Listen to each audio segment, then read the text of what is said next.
Should you buy a house in a state further out, or should you buy a unit closer into the city?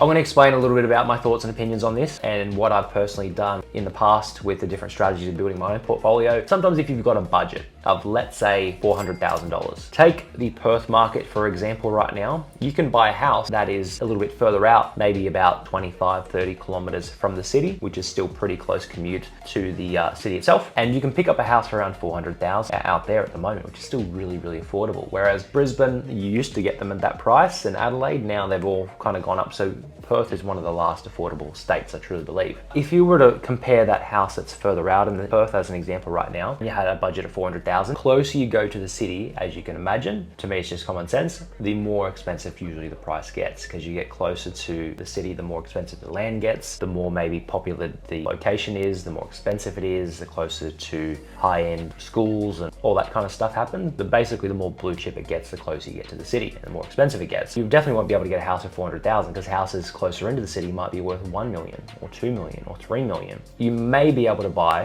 a unit for under 400,000 or a villa for under 400,000. In my experience, I wouldn't choose between one or the other. I would essentially start with one. There's no really right or wrong whether you start with a house that's further out or a unit that's closer in, or maybe a villa that's closer into the city. Really, what property is best at that particular time? What property can you get, can you see more value in, and more instant equity in from day one? Because at the end of the day, it's all about the actual equity that's in the property by buying it under market value that allows you to get the equity out quicker and then use that equity for the next property. If there was two properties side by side, the unit, as an example, in the inner city that you're comparing is only maybe 40,000 under market value or 40,000 under the bank valuation, but the house may be 70,000. Even if the unit maybe look better, might be better quality, or might be in a better location, if the house is 70,000, that's under what it's worth. I go off basically how much am I getting on the way in initially, because the more you get in on the way initially, and the more spread between the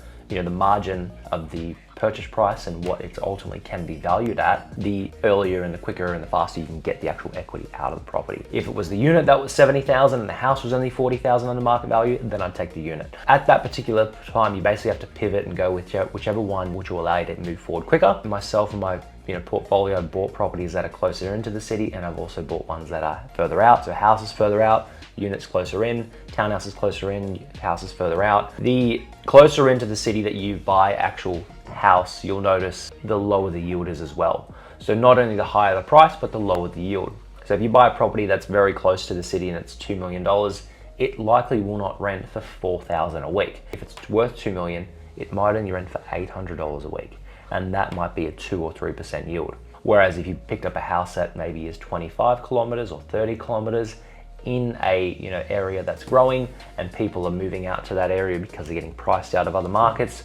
So you might pick up a house for 400,000 and the rents could be 500, 550 per week. So then that yield is 6-7%. So then it definitely works in terms of holding it cash flow wise. In the very plain and simple, I would buy both, but it just depends on which one is better deal at that particular time. Hope this video helps. Thank you so much for watching, and I'll see you in the next video. Bye for now.